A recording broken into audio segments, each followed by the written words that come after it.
جاں نہ لیہو کاہے لگائے چھتیاں، شبان ہجراں دراز چو زلف روز وصلت چو عمر کوتا، سکھی پیا کو جو میں نہ دیکھوں تو کیسے کاٹوں اندھیری رتیاں۔ ناظرین آداب، ڈی ڈی اردو کے خاص پروگرام جس کا نام ہے اردو شاعری کا بدلتا منظرنامہ، اس پروگرام میں رضا حیدر آپ سبھی کا استقبال کرتا ہوں۔ آج ہم گفتگو کریں گے نہایت ہی اہم اور ممتاز شاعر شیخ ابراہیم ذوق کی زندگی، ان کے عہد اور ان کی شاعری کے اوپر، اور ہمارے ساتھ اس گفتگو میں موجود ہیں ہمارے دو خاص مہمان جن کا میں تعارف کرا دوں۔ میرے پہلے مہمان ہیں پروفیسر خواجہ محمد اکرام الدین صاحب، جن کا تعلق جواہر لال نہرو یونیورسٹی سے ہے۔ آپ شعبہ اردو کے استاد ہیں، کئی کتابوں کے مصنف ہیں، اور آپ کی خاص بات یہ ہے کہ کلاسک لٹریچر جو ہے اس پر آپ کی بڑی گہری نظر ہے۔ دوسرے مہمان ہیں ڈاکٹر خالد مبشر صاحب، آپ جامعہ ملیہ اسلامیہ میں شعبہ اردو کے استاد ہیں، ایک اہم شاعر ہیں، اور آپ کے جو شعری کارنامے ہیں وہ اس طرح سے ظاہر ہیں کہ آپ کے کلام جو ہیں وہ اہم رسائل و جرائد میں پبلش ہوتے رہتے ہیں۔ تو ناظرین، جب ذوق کی بات آتی ہے تو ان کے جو کچھ اشعار ہیں وہ ہمارے ذہنوں میں خود بخود آ جاتے ہیں۔ اب تو گھبرا کے یہ کہتے ہیں کہ مر جائیں گے، مر کے بھی چین نہ پایا تو کدھر جائیں گے، اے ذوق تکلف میں ہے تکلیف، سراسر آرام سے ہیں وہ جو تکلف نہیں کرتے۔ تو یہ وہ اشعار ہیں جو سب کو یاد ہیں۔ ناظرین، ذوق اپنے عہد کے اہم شعراء میں سے ایک تھے، ان کا شمار بہت ہی اہم شعراء میں ہوتا ہے۔ بہادر شاہ ظفر کے آپ استاد تھے، اور ان کے بارے میں یہ کہا جاتا ہے کہ انہوں نے اردو شاعری میں کئی اصناف میں طبع آزمائی کی، لیکن غزل کے ساتھ ساتھ قصائد میں بھی ان کے بڑے کارنامے ہیں۔ اسی وجہ سے ایران کا ایک بہت ہی مشہور شاعر فارسی کا جس کا نام خاقانی، وہ قصائد کا شاعر تھا۔ ہندوستان میں ذوق کو خاقانی ہند کہا جاتا ہے۔ غالب سے بھی ان کے بڑے اچھے مراسم تھے، لیکن یہ بھی تاریخ کی کتابوں میں اور ادبی کتابوں میں ملتا ہے کہ کبھی کبھی غالب سے ان کے نظریاتی اور ادبی اختلافات بھی ہوئے۔ تو ناظرین، ان تمام باتوں کو جاننے کے لیے ہم ان مہمانوں سے گفتگو کریں گے۔ خواجہ محمد اکرام الدین صاحب، میرا پہلا سوال آپ سے یہ ہے کہ ہر شاعر کی ذہنی نشو و نما میں اس کے عہد کا بڑا امپورٹنٹ رول ہوتا ہے، تو ذوق کا جو پورا عہد ہے اس پر آپ ایک روشنی ڈالیں۔ دیکھیے، ذوق کا جو معاملہ ہے وہ جس دور میں تھے، جی، یعنی اگر آپ دیکھیں تو 1789 ان کی جو تاریخ پیدائش ہے، اور ان کا پورا منظرنامہ عہد کا دیکھیے کہ 18ویں صدی اور 19ویں صدی کا احاطہ کرتا ہے، لیکن جو 18ویں صدی ان کی ابتدائی زندگی کا حصہ تھا، اس لیے کہ 1854 میں 1789 میں تو ان کی پیدائش ہوتی ہے، 1854 میں ان کا انتقال ہوتا ہے، تو بہت لمبی زندگی بھی نہیں تھی، لیکن جو زندگی تھی وہ پورے نشو و فراز بھرے معاشرے میں گزاری انہوں نے۔ وجہ کیا تھی کہ مغلیہ سلطنت کا زوال ہو رہا تھا، ہندوستان پر برطانوی تسلط کا آغاز ہو چکا تھا، اور ان کے قدم آہستہ آہستہ دہلی کی طرف بڑھ چکے تھے۔ اور آپ نے ایک محاورہ سنا ہوگا، بہت ہی مشہور ہے، کہ مغلیہ سلطنت کا چراغ ٹمٹما رہا تھا اور اردو ادب عروج پر تھا۔ آخر اس کی وجہ کیا ہے؟ مطلب کیا وجہ ہے؟ کیا مغلیہ سلطنت کے زوال کے ساتھ اردو کا نشیب ہونا یا اردو کی ترقی ہونا ایسی کیا بات ہے؟ تو اس کے پیچھے مسئلہ یہ ہے، یا اس کو اس طرح سے سمجھ سکتے ہیں کہ دیکھیے، ہر معاشرے میں جو ادیب ہے، ہر معاشرے میں وہ سب سے زیادہ حساس ہوتا ہے، شاعر اس سے بھی زیادہ حساس ہوتا ہے، اور یہ حساسیت کا اظہار کہیں نہ کہیں تو کرنا ہی کرنا ہے۔ نتیجہ یہ ہوا کہ اس زمانے میں جب حالات دگرگوں ہو رہے تھے، خود ہندوستانیوں پر عرصہ حیات تنگ ہو رہا تھا، تو ایسے میں بہادر شاہ ظفر کے دربار میں جتنے شعراء ہیں ان سبوں کو بھی دیکھ سکتے ہیں۔ اس کا اطلاق صرف ذوق پر نہیں ہوتا ہے، بلکہ وہ غالب اور غالب کے علاوہ خود ذوق اور شاہ نصیر اور اس طرح جتنا ایک کہکشاں تھی پوری کی پوری، تو انہوں نے زمانے کے نشیب و فراز کو اپنے شعری اظہارات میں پیش کیا ہے۔ تو یعنی ان کو مسائل، موضوعات، درد، کرب، یہ اتنی چیزیں مل گئیں کہ ان کے اظہار کے لیے اب انہیں کچھ اور چیزوں کی ضرورت نہیں تھی. یعنی اچھا اظہار سے مطلب کیا ہوتا ہے؟ یعنی اظہار وہ چیزیں جو آپ کے مشاہدے میں ہیں، وہ چیزیں جو آپ کے تجربے میں ہیں، اور اس کے علاوہ آپ کے پہلے سے جو مطالعے میں ہے، وہ ساری چیزیں مل کر کے وہ اظہاریہ بنتی ہیں. تو اس عہد میں اتنے مسائل آ گئے، اتنے نشیب و فراز تھے معاشرے میں، اور اتنی بے یقینی کا ماحول پیدا ہو گیا تھا کہ شعراء کرام نے مختلف طرح کے موضوعات کو اپنی شاعری کے مختلف اصناف میں پیش کیا ہے. اور اسی لیے کہتے ہیں کہ یہ دور ہوتا ہے. دیکھیے اردو شاعری کی جب بات کرتے ہیں، ظاہر ہے جو آپ یہ پورا منظرنامہ اردو شاعری کا جو پیش کر رہے ہیں، تو عام طور پہ یہ کہا جاتا ہے کہ اردو شاعری کا عہد زریں جو ہے وہ میر تقی میر اور سودا کا زمانہ ہے. لیکن عروج کا جو زمانہ ہے، جہاں سے ایک ٹرننگ پوائنٹ ہوتا ہے اردو شاعری کا، وہ ذوق اور غالب کا زمانہ ہے. یہ وہی دور ہے اور جس پہ آج آپ گفتگو کر رہے ہیں. تو ذوق کا شمار ہندوستان کے بڑے شعراء میں ہوتا ہے، لیکن آپ اگر ذوق کو دیکھیں تو دو مختلف جہتیں نظر آتی ہیں. ایک وہ جہت ہے جو آپ نے خاقانیہ ہند کہا، بالکل درست کہا کہ انہیں آپ حیرت ہوگی سامعین کو بھی کہ 19 سال کی عمر میں جب انہوں نے قصیدہ کہا تو 19 سال کی عمر میں یہ انہیں خطاب ملا. یعنی ان کا شعری ذوق کب سے پروان چڑھ رہا تھا، اس کے بارے میں جب ان کے حالات زندگی پڑھیں تو اندازہ ہوگا کہ اس زمانے کے جو ادبی ماحول تھے اور اس زمانے میں جو ادبی فضا تھی، اس کا اثر ظاہر ہے ان پر تھا، اور جو اثر سب پر مرتب نہیں ہوتا، جن کی طبیعت موزوں ہوتی ہے اس پر مرتب ہوتا ہے. خالد مبشر صاحب، ان کی جو ابتدائی زندگی تھی، یعنی پیدائش سے لے کر کے جس زمانے سے انہوں نے شاعری شروع کی، اس کے بارے میں آپ کچھ روشنی ڈالیں. جی، کچھ چیزیں بہت اہم ہیں ان کی ابتدائی زندگی کے حوالے سے. مثلا یہ تو بہت کہنا چاہیے، اس کا بھی خاص اس کو اہمیت ملنی چاہیے کہ دلی میں ان کی پیدائش ہوتی ہے اور ایک خاص دور میں پیدائش ہوتی ہے، جس طرح اشارہ ہو چکا ہے. ایک غریب سپاہی کے گھر میں نام آتا ہے ان کے والد کا، شیخ محمد رمضان. اور بڑا خوبصورت جملہ یاد آ گیا شیخ محمد رمضان سے. آب حیات میں ذکر کرتے ہیں ان کے شاگرد رشید محمد حسین آزاد کہ کس کو خبر تھی کہ رمضان سے ایک ایسا چاند طلوع ہوگا جو گویا کہ ملک سخن میں عید کی خوشی ہمیں دے گا. کچھ اس طرح کا جملہ ہے. خیر، تو شیخ محمد رمضان کے گھر تھوڑا سا اختلاف ضرور ہے. 1788 کچھ لوگ کہتے ہیں، کچھ لوگ 89 کہتے ہیں. ایک سال کا اختلاف تو اس دور کے لیے بہت کوئی معنی نہیں رکھتا ہے. تاریخ اس طرح مرتب بھی نہیں ہو رہی تھی ہماری. بالکل ابتدائی طور پہ ایک بہت اہم بات بھی سمجھ لینے کی ضرورت ہے کہ وہ مکتبی تعلیم حاصل کرتے ہیں غلام رسول شوق کے پاس. یہ اس لیے اہم ہے کہ ان کی زندگی پر غلام رسول شوق کا بہت اہم اثر نظر آتا ہے. وہ خود ایک بہت قادر الکلام شاعر رہے ہیں اپنے زمانے کے، لیکن اسی زمانے میں ان کے ایک کہنا چاہیے مکتبی دوست تھے، ساتھی تھے، میر کاظم. ان سے ملاقات ہوتی ہے تو وہ کہتے ہیں چلو ہم لوگ ان سے بھی اچھے شاعر ہیں ہمارے زمانے کے، شاہ نصیر، ان کے سامنے زانو تلمس طے کرتے ہیں. تو پھر اس کے بعد وہ ان کے پاس چلے جاتے ہیں. ان دونوں کے بہت گہرے اثرات ہیں، خاص طور سے زبان کے حوالے سے اور بلاغت کے حوالے سے، اور اس دور کا جو مزاج ہے کلاسیکی مزاج، وہ تمام چیزیں شاہ نصیر اور خاص طور سے دقت گوئی کہہ یا مشکل گوئی کہہ لیجئے، ان تمام چیزوں کا اثر پڑا ہے ذوق کی زندگی پہ، حالانکہ چشمکیں بھی رہیں. خواجہ اکرام الدین صاحب، انہوں نے کئی اصناف میں، شعری اصناف میں طب آزمائی کی. قصائد میں تو ظاہر سی بات ہے خاقانیہ ہند ہی کہا گیا. غزل جو ہے وہ ان کا اہم میدان رہا ہے. تو ان کی جو غزلیہ شاعری ہے اس پر آپ کچھ اظہار خیال فرمائیں.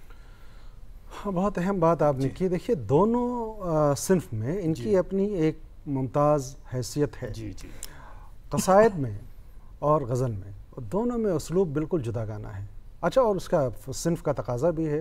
تو آپ نے چونکہ غزل کے حوالے سے بات کی ہے تو غزل ہی میں قصائد کے حوالے سے بھی کوئی مسئلہ نہیں.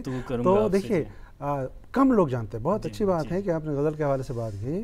اس کی وجہ کیا ہے، جب بھی ذوق کا نام آتا ہے تو مختص ہو جاتا ہے صنف قصیدہ کے ساتھ. اور چونکہ قصیدے میں ایک بلند مرتبہ ہے، بڑے مرتبے ان کو حاصل تھے دربار میں بھی، اس لیے بھی ان کی بڑی عزت ہوئی، بہت شہرت ہوئی، بہت مقبولیت ہوئی.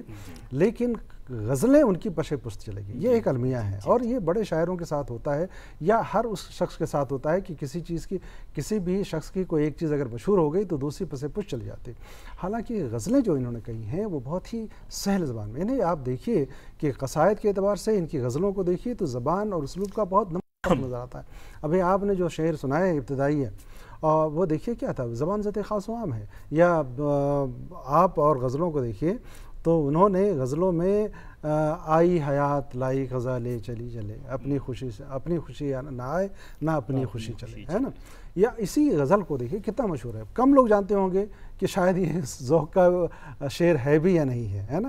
یا یہ کہیں کہ اسی غزل کے بہت سے ایسے اشعار ہیں جن میں عمومی گفتگو کی گئی ہے، عمومی لب و لہجے کا استعمال کیا گیا ہے.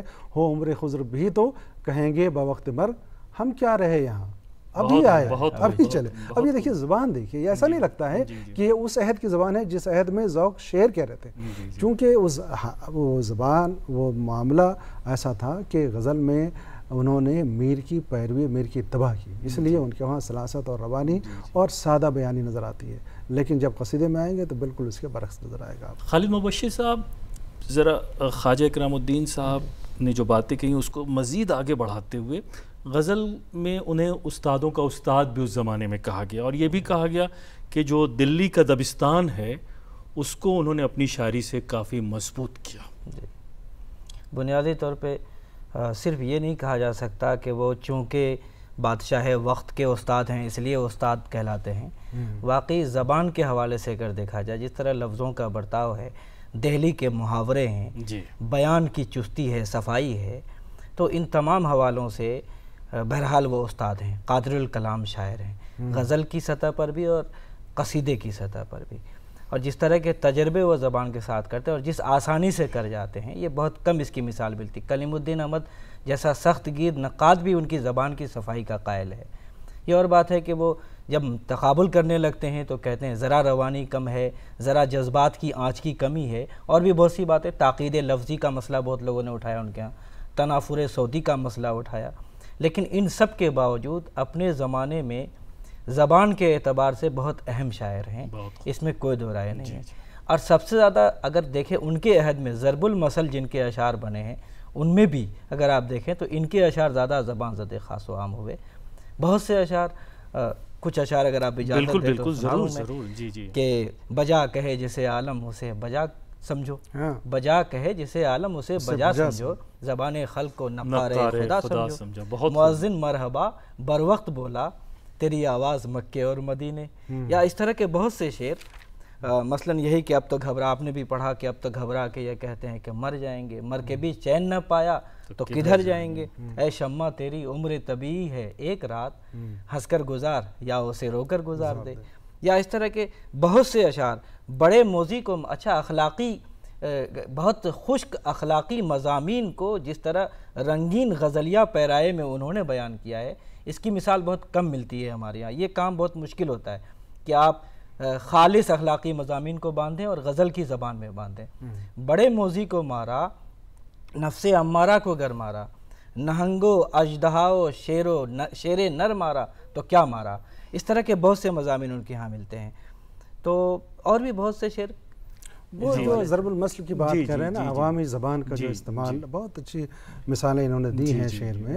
اور آپ یہ دیکھیے کہ ٹھیک ہے یہ شاگرد کہلاتے ہیں شاہ نصیر کے، لیکن ان کی زبان پر داغ کے بھی، اور وہ داغ اسکول کا اگر آپ دیکھیں ہے نا، تو وہ سادگی کا جو معاملہ ہے وہ آپ دیکھیے کہ بہت سادگی سے بڑی بڑی باتیں کہہ جاتے ہیں کہ دنیا کی فنا کے حوالے سے اور دنیا کی بے ثباتی کے حوالے سے لوگوں نے بہت سے اشعار کہے ہیں. لیکن کیا مجبوریاں ہیں، کس طرح سے بہتر تو ہے یہی کہ نہ دنیا سے دل لگے. اب یہ دیکھیے کہ کتنی بڑی بات، کتنی آسانی اور کتنے عام لفظوں میں کہتے ہیں کہ بہتر تو ہے یہی کہ نہ دنیا سے دل لگے، پر کیا کریں کہ کام نہ بے دل لگی لگے. اب یہ دیکھیے جو کس طرح سے تصوف بھی ہمیں دکھائی دیتا ہے. جی جی، وہ تصوف وہ تو ظاہر سی بات اثرات پورے اس دور کی شاعری میں حقیقت ہے جس کو وہ پیش کر رہے ہیں. اور اس طرح سے کتنے مفلس ہو گئے، کتنے تونگر ہو گئے.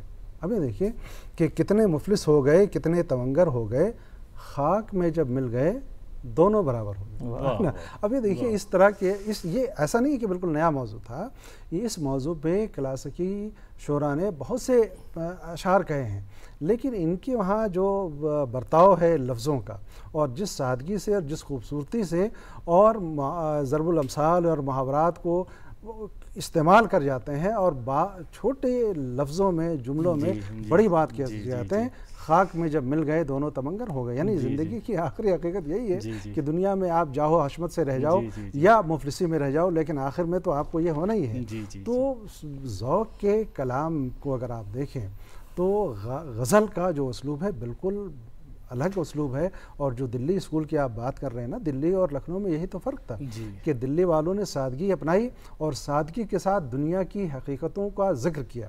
اور تصوف کی بات جو آپ کر رہے ہیں، تصوف ایسا نہیں ہے کہ تصوف کا ایک اعلیٰ سرا یہ ہے کہ وہ عشق حقیقی کی بات کرتے ہیں اور اس میں فنا، وجود، بقا اور جتنے ساری چیزوں کا. لیکن تصوف کی ایک جو ابتدائی سطح ہے وہ یہ ہے کہ انسان کی اخلاق اور سیرت کے حوالے سے جو گفتگو ہوتی ہے اس کا بھی اظہار جو ہے ہمیں ذوق کی شاعری میں ملتا ہے. سر ایک سوال بہت اہم ہے کہ وہ بہادر شاہ ظفر کے استاد تھے، قصائد بھی انہوں نے بہت سارے لوگوں کی شان میں لکھے، اس میں بہادر شاہ ظفر کے بھی. تو ان کے قصائد کا جو ایک پورا ایک تصور ہے وہ مذہبی بھی ہے اور بادشاہوں کی شان میں بھی لکھے.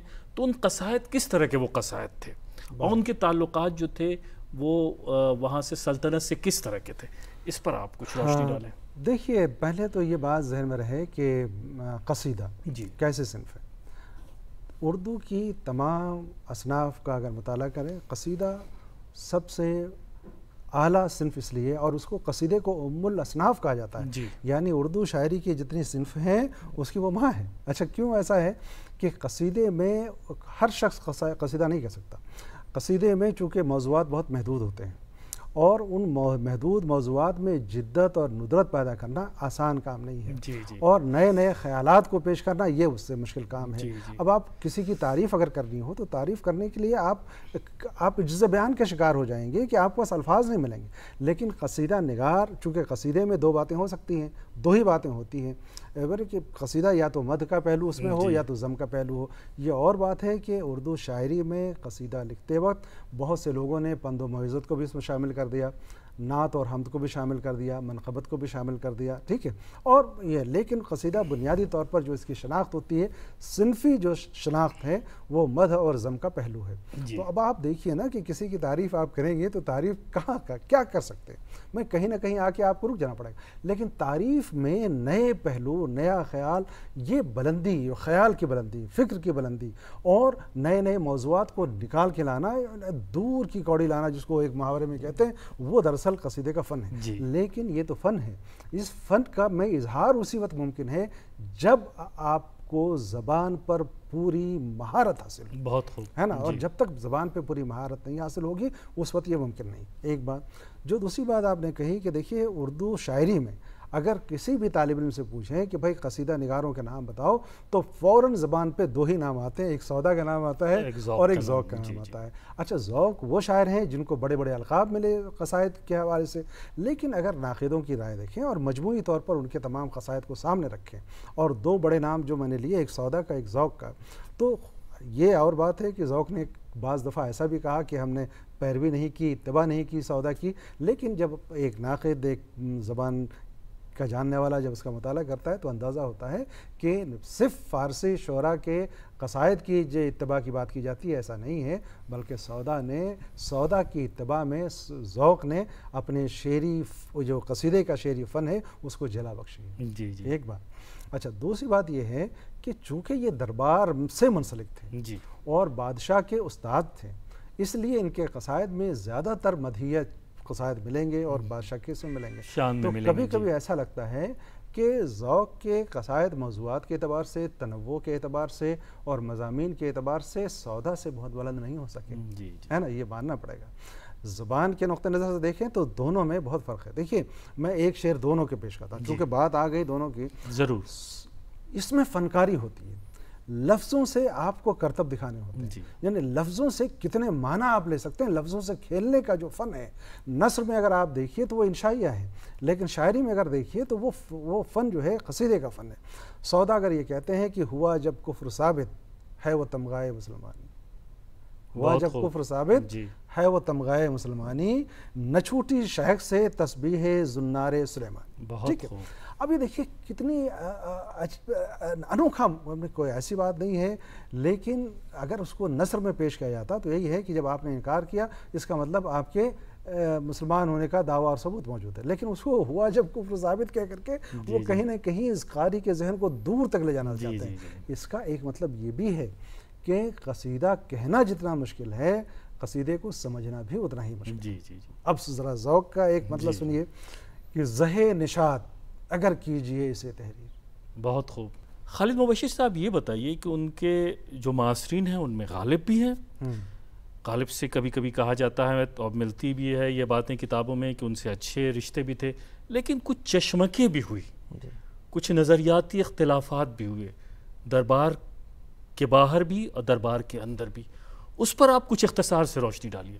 اور بہت سی چیزیں تو ایسا ہے کہ کچھ افواہیں بھی ہوتی ہیں، مارکہ آرائی جب ہوتی ہے، کچھ باتیں اڑائی بھی جاتی ہیں، لیکن کچھ چیزیں واقعی تھی بھی، اور یہ چشمکش فطری بھی تھی۔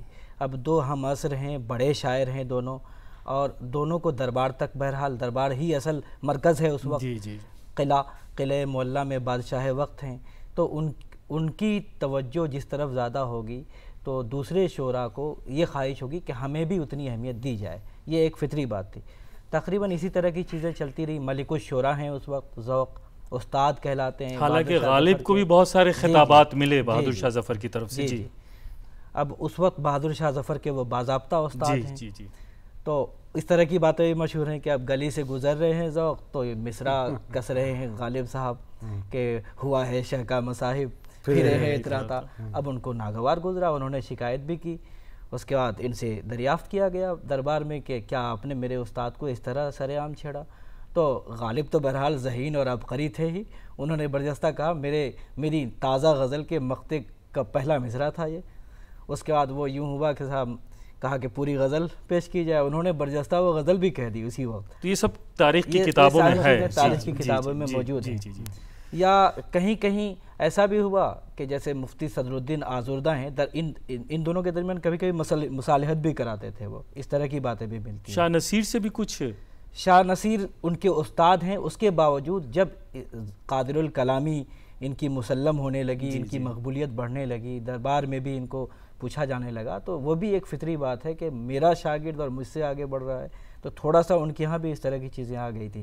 مثلا کئی جگہ محفل میں انہوں نے ٹوک دیا کہ تم نے جس بحر میں یہ غزل کہی وہ اس بحر میں کسی نے کہی نہیں، تو استاد ذوق نے بہت تاریخی جواب دیا ہے، اور آج لگتا ہے کہ آج مابعد جدید تنقید میں بھی اس طرح کا ذہن ابھی پیدا نہیں ہوا ہے۔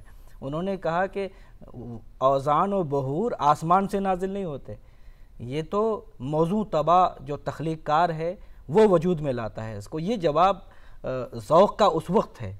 تو یہ بہت ظاہر ہے کہ اس طرح کی چیزیں بھی مل جاتی ہیں۔ تو بہت بہت شکریہ خالد صاحب۔ قصیدے کے تعلق سے بھی ان کی جدتیں بہت ہیں، مثلا سودا یقیناً بہت بڑے شاعر ہیں، نقاش اول ہیں کہا جاتا ہے، لیکن مختلف علوم و فنون کی اصطلاحوں کو جس طرح قصیدے میں ذوق نے کھپایا ہے، طب النجوم، علم النجوم یا رمل یا دوسرے علوم حیات وغیرہ، اس معاملے میں تو بہرحال سودا بھی ان سے پیچھے رہ جاتے ہیں۔ اچھا سر، یہ بڑا پراشوب دور تھا، 1857 سے پہلے ان کا انتقال ہو چکا، لیکن حالات جو ہیں وہ ظاہر ہونے لگے تھے، اور مغلیہ سلطنت جو ہے وہ مغلیہ سلطنت جو ہے وہ صرف دربار تک جو ہے وہ محدود ہو گئی تھی، یعنی لال قلعے تک۔ وہ حالات پراشوب تھے، تو ان حالات میں ذوق زندگی گزار رہے ہیں، اس کے اثرات ان کی شاعری پر بھی پڑ رہے ہیں، تو ان حالات کے اوپر کچھ آپ اظہار خیال کریں۔ دیکھیے یہ تو پورے معاشرے پہ اس کا اثر تھا، اور ظاہر ہے کہ ہر شخص جو ذی شعور تھا وہ معاشرے کو سمجھ رہا تھا، اور یہ بھی سمجھ رہا تھا کہ